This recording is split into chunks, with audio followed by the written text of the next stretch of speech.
ಕೆಲಸ ತೋರಿದಾರೆ ಜನರಿಂದ ಅಂತಾರೆ. ಆದ್ರೆ ಕೆಲಸ ತಗೋ ಸರಿ, ಆದರೆ ಮೊದಲಿದ್ದಂಥ 8 ತಾಸು ಡ್ಯೂಟಿ ಹೋಗಿ ಇವತ್ತು 9-10 ತಾಸು ಆಗಿಬಿಟ್ಟು ಜನರಿಗೆ. ಮೊದಲಿದ್ದಂಥ ಸೌಕರ್ಯಗಳು ಕಾರ್ಮಿಕ ಕೊಡ್ಬೇಕಂತ ಬೇಸಿಕ್ ಏನಿದ್ವಲ್ಲ ಅವೆಲ್ಲ ಕಟ್ ಆಗಿಬಿಟ್ಟಿದೆ ಇವತ್ತು ಏನಪ್ಪ ಇನ್ನೂ ಒಂದು ನಿಮಗೆ ಹೇಳೋದಪ್ಪ ಚೀಸ್ ಇದ್ರೊಳಗೆ ಒಬ್ಬರಲ್ಲ ಇದು ಕಾರಣ. ನಮಗೆ ಕಾಂಗ್ರೆಸ್ನ ಕಾರ್ಯಕರ್ತರು ಮಾಡೋದು, BJP ಅವ್ರನ್ನ ಕಾರ್ಯಕರ್ತರು ಮಾಡೋದು ಅಂತಲ್ಲ, ಇವರೆಲ್ಲರೂ ಮಾಡುವಂಥ ಕೆಲಸ ಇದೆ. ಅಧಿಕಾರದಾಗ ಇವ್ರು ಬಂದಾರ, ಇವ್ರು ಮಾಡ್ತಾಯಿದ್ದಾರೆ. ಒಂದು ಚೇಂಜ್ ಅಪ್ಪ ಅಂದ್ರೂ ಗ್ಯಾರಂಟಿ ಒಂದು ಎಕ್ಸ್ಟ್ರಾ ಕೊಟ್ಟಿದ್ದಾರೆ, ಅಷ್ಟೇ ಚೇಂಜ್. ಉಳಿದ ಹಿಂದಿನ ಸರ್ಕಾರಗಳು ಯಾವ ರೀತಿ ಮುಂದೆ ಬಂದಲ್ಲ ಹಾಗೆ ಇದು ಮುಂದೆ ಹೊಂಟದ್ರಿ. ಹೀಗಾಗಿ ಆ ಕಾರ್ಪೊರೇಟ್ಗಳಿಗೆ ಕೊಟ್ಟಿದ್ದಕ್ಕಾಗಿ ಈ ಕಳೆದ 1990ರಿಂದ ಇಲ್ಲಿವರೆಗೆ ಬಂದಂಥ ಸರ್ಕಾರಗಳು ಒಂದು ಸರ್ಕಾರ ಆದರೂ ಸಹಿತ ಸಾಲ ಇಲ್ಲದ ಬಜೆಟ್, ಕೊರತೆ ಬಜೆಟ್ ಮಂಡಿಸಿದ್ದೈತೆ.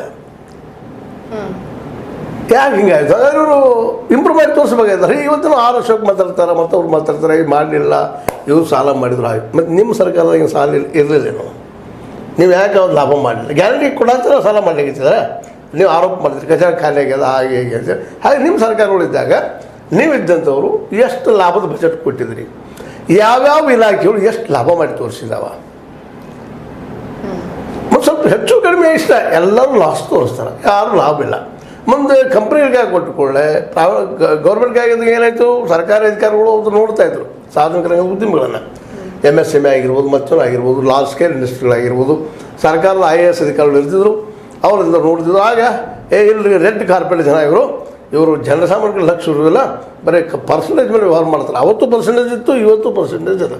ಅದು ತೊಗೊಳ್ಳೋದು ಸ್ವಲ್ಪ ಚೇಂಜ್ ಆಗಿದೆ ಅಷ್ಟೇ, ಸ್ಥಾನ ಪಲ್ಲಲ್ಲಾಗಿದೆ. ಅಂದ್ರೆ ಯಾವ ಕಾಲಕ್ಕೂ ಈ ಒಂದು ಏನೋ ಭ್ರಷ್ಟಾಚಾರ ಆಗಿರ್ಬೋದು, ಕಮಿಷನ್ ವ್ಯವಹಾರ ಆಗಿರ್ಬೋದು, ಮತ್ತು ಈಗಂತ ಹೇಳಿದ್ದೀನಿ ನಿಮಗೆ ಕೊಲೆ ಸುಲಿಗೆ ಅತ್ಯಾಚಾರ ಇವೆಲ್ಲ ಇವತ್ತು ಹೌದು ಆಗಬಾರ್ದು. ಒಂದು ಸರ್ಕಾರ ಇದ್ದಾಗ ಇದು ಯಾವುದೂ ಆಗಬಾರ್ದು. ಸಿದ್ದರಾಮಯ್ಯ ಸರ್ಕಾರ ಇರಲಿ, ಯಡಿಯೂರಪ್ಪನವ್ರದ್ದಿರಲಿ, ಅಥವಾ ಇನ್ನೊಬ್ಬರು ಬಸವರಾಜ ಬೊಮ್ಮಾಯಿ ಅವ್ರದ್ದಿರಲಿ, ಅಥವಾ ಇನ್ನಾಳು ಮುಂದೆ ಬರುತ್ತಿರೋದು ತಪ್ಪಿರೋ ಮುಂದೆ DK ಶಿವಕುಮಾರ್ ಅವರು ಚೀಫ್ ಮಿನಿಸ್ಟರ್ ಅಲ್ಲ, ಅವ್ರ ಸರ್ಕಾರ ಇರಲಿ, ಇವು ಆಗಬಾರ್ದು, ಇವು ಆದಷ್ಟು ಕಡಿಮೆ ಆಗಬೇಕು ಅನ್ನೋದು ಎಲ್ಲರ ಅಭಿಲಾಷೆ. ಆದರೆ ಆಗುತ್ತಾ ಇಲ್ಲ. ಇದಕ್ಕೆ ಕಾರಣ ಏನು ಅನ್ನೋದು ಎಲ್ಲರಿಗೂ ಹುಡುಕಬೇಕಾಗಿದೆ.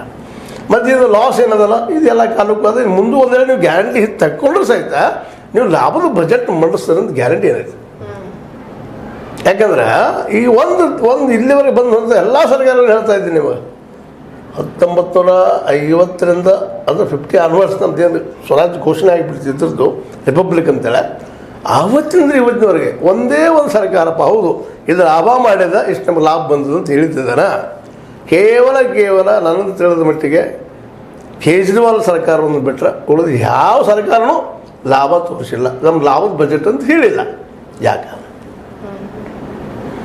ಅಂದರೆ ನಾವು ಕೇವಲ ಈಗ ಕಾಂಗ್ರೆಸ್ಸನ್ನು ಬೈದು ಬಿಟ್ಟರು ಟೀಕಾ ಮಾಡಿ ಸುದ್ದ ಆಗುವುದಿಲ್ಲ. ಇದು ಇಡೀ ವ್ಯವಸ್ಥೆಯಲ್ಲಿ ಬಂದ್ ಮಾಡುವಂಥದ್ದು ಏನು ಮಾಡ್ತಾಯಿದ್ರಿ? ಗ್ಯಾರಂಟಿ ಅಂತಂದ್ರೆ ಇನ್ನೇನು ಮಾಡ್ತಾಯಿದ್ರಿ? ಇದನ್ನು ಉತ್ತರ ಕೊಡಬೇಕಾದ್ರೆ 1 ವರ್ಷ ಆಯಿತು. ಅವ್ರು ಹೊಗಳಿಕೊಳ್ಳಿ ತಮಿಳ್ದಾವ, ಇವ್ರು ಬೈಲಿ, ಯಾಕಂದರೆ ವಿರೋಧ ಪಕ್ಷ ವಿರೋಧದಲ್ಲಿ ಟೀಕೆ ಮಾಡೋದಕ್ಕಾಗಿ ಇಲ್ಲಿ ಮಾಡಲಿಲ್ಲ. ಅವ್ರು ಡ್ಯೂಟಿ ಅವ್ರು ಮಾಡಿರ್ತಿದ್ದಾರೆ. ಆದರೆ ಅವ್ರು ಹೇಳೋದ್ರಲ್ಲಿ ಎಲ್ಲ 100% ಸತ್ತಿಲ್ಲ, ಇವ್ರು ಹೇಳೋದ್ರಲ್ಲಿ 100% ಸತ್ತಿಲ್ಲ.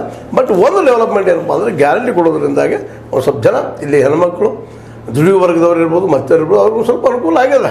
ಬಡದ ಹೆಣ್ಮಕ್ಳಿಗೆ ಟೋಟಲ್ ಹೆಣ್ಮಕ್ಳಿಗೆಲ್ಲ ಒಬ್ರಿಗಂತಿಲ್ಲ. ನೀವು ಬಸ್ಸಿಗೆ ಹೋಗಿ ಜಸ್ಟ್ ನಿಮ್ಮ ಆಧಾರ್ ಕಾರ್ಡ್ ತೋರಿಸಿದ್ರೆ ಕರ್ನಾಟಕ ತುಂಬ ಅಡ್ಡಾಡಿಸುವಂಥ ಒಂದು ವ್ಯವಸ್ಥೆ ಮಾಡಿದ್ದಾರೆ. ಇದೊಂದು ಹ್ಯಾಟ್ಸಪ್ಪನ. ಮತ್ತು ಅದೇ ಕಾಲಿಗೆ ನಿಮ್ಗೆ ಹೇಳಿದ್ದೆನಪ್ಪ, ಎಲೆಕ್ಟ್ರಿಕ್ ಬೋರ್ಡ್ 2 ಯೂನಿಟ್ ಕೊಟ್ಟರು ಹಾಳಾಗ್ತದೆ. ನೀವು ಹಿಂದೆ ಏನೂ ಕೊಟ್ಟಿಲ್ಲ, ಎಷ್ಟು ಲಾಭ ಬಿಟ್ಟು ತೋರಿಸಿದ್ರಿ?